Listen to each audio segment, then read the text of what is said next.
বিসমিল্লাহির রহমানির রহিম। ঘুম থেকে উঠে দেখলাম বৃষ্টি, শান্তি আর শান্তি। আল্লাহর রহমতের বৃষ্টি, আলহামদুলিল্লাহ, মজাই লাগে।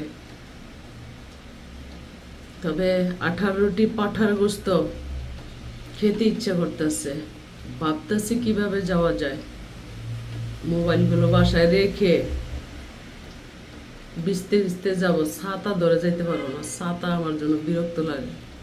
আর ছাতা হারায় আমার অভ্যাস আছে, যেখানে বসে সেখানে ফেলে দিয়ে আইসা পড়ে, যত টাকা দিয়ে ছাতা কিনি।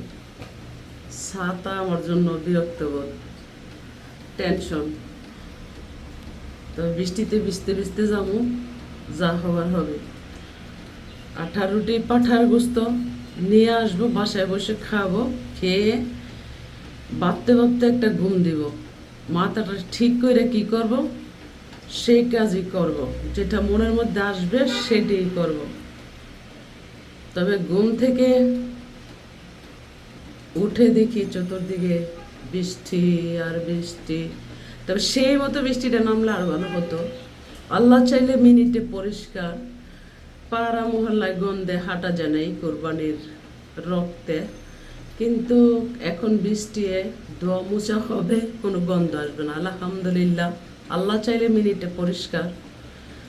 2 দিন 3 দিন এতটাই গরম লেগেছিল, প্রচুর পরিমাণ গরম লেগেছে। ফ্যানের বাতাসেও আমি ঘেমে যেতাম,